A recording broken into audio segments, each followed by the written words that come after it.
The school board voted to allow armed officers back into school. It was only a few years ago they pulled them out, worried about the impact that they were having on Black and Latino students. The latest decision, an effort to beef up security, trying to cut down on the violence at schools. And 9 News reporter Jalise Irizarry has been following the Denver School Board's decision. She joins us now with more.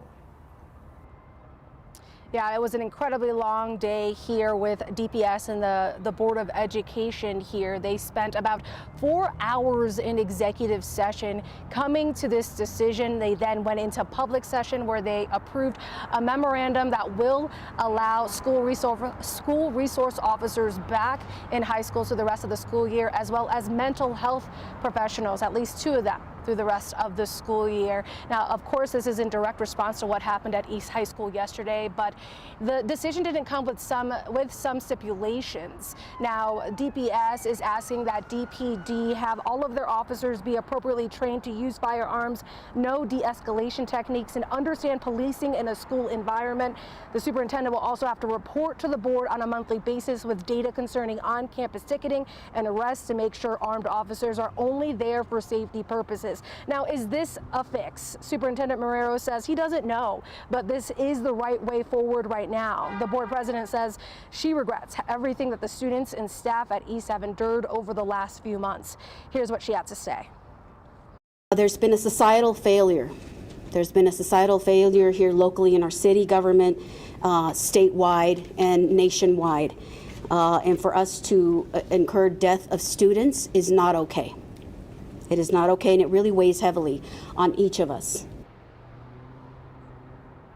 Now, in attendance at today's news conference was Officer Francisco Alba. Officer Alba with the Denver Police Department tells us he was one of the first responding officers at the school yesterday. He says he was nearby at another incident when he heard the tones on the scanner and immediately went straight to East High School. He said he ran in and he asked, "Where are the victims? Where are the victims?" They pointed him to the correct room, which was sort of a conference room for the deans there. He said he tended to those victims and he knew paramedics were also there. He triaged them until those paramedics got there, and then he helped them get onto those stretchers and on their way. Now, Officer Alba says he does expect to be at East High School through the rest of the school year. He plans to be one of those 2 school resource officers there.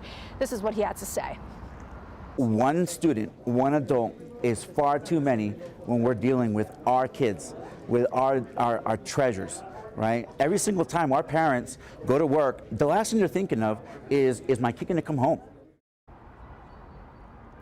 Now, this is not Officer Alba's first time as a school resource officer. He actually was one for DPS until 2020 when they were all unassigned to those schools. He says that officers in schools are not the full answer, though. He says more needs to be done. Kim and Tom? Yeah, answers certainly are the thing we're all looking for. We'll see what is coming in these next few days, weeks, and months. Thank you, Jalisa.